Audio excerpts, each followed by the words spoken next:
In this video, I'll be reviewing the 13-inch MacBook Pro with Retina display.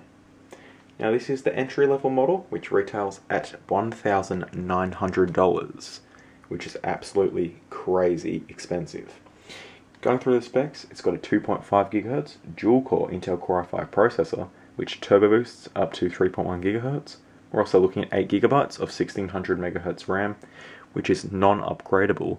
So if you want to get 16, make sure you customize that when you order it from Apple, as there's no way to upgrade it yourself, which is ridiculous. It's got 128 GB of flash storage, Intel HD graphics 4000, no discrete graphics at all, and apparently it's got 7 hours of battery life. I get roughly 5. Going through the ports, there we have the power connector, 2 Thunderbolt ports, USB 3, headphone jack, and dual microphones. On the front, you'll notice there's no infrared receiver, unlike the previous ones. On the right hand side, another USB 3 port, HDMI, and an SD card slot.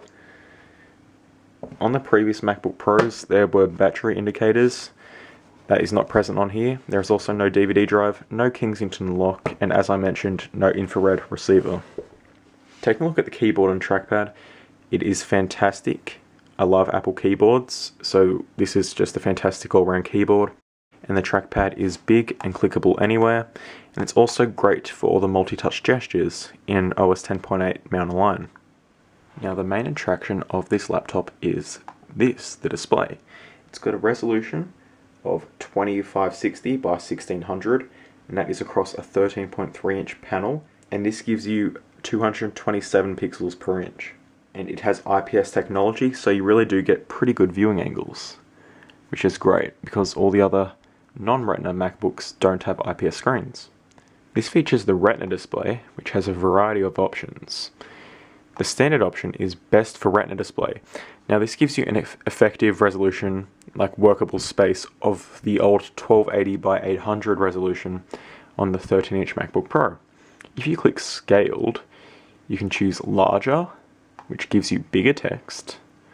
You can choose Best, which is the standard option. You can choose this option, which will give you more space, and this option at the end, which is called More Space.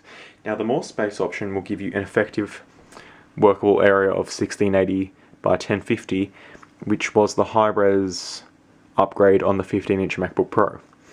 However, you cannot run it at full native resolution, and if you run it in this setting, performance will degrade. Now, while the Retina display is great, it does introduce a whole host of problems. It actually uses a lot of battery, and it also takes up a lot of the graphics resources. And occasionally when I'm scrolling, for example, I'll see dropped frames, as well as when I've got a lot of windows open going into mission control, it can lag, as well as when you're swiping between desktops. This also has no discrete graphics, and I'm not sure if the Intel HD 4000 graphics can keep up, to be honest. As I said earlier, this features the Intel HD graphics 4000, but no discrete graphics card, which is what the 15-inch features, as well as the integrated graphics. As such, this laptop is pretty bad for gaming.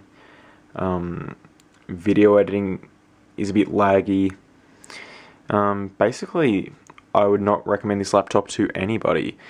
If you're looking to get a Retina Mac, I would really recommend spending the few $100s extra to get the 15-inch, which is a lot more powerful. It's got a quad-core processor, way better graphics card, bigger screen, better resolution, double the storage capacity. I just think this is so expensive for what you're getting.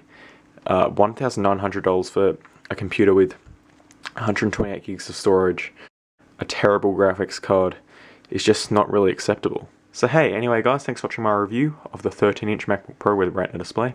Stay tuned for plenty more iPad mini and iPad 4 videos. Check out all the previous videos on this, and check out my videos on the 2012 Mac Mini. And stay tuned for lots more to come on iTechEverything. Go and give this video a thumbs up, as I really appreciate it. Drop a comment down below, click subscribe right above, and I'll see you guys in the next video.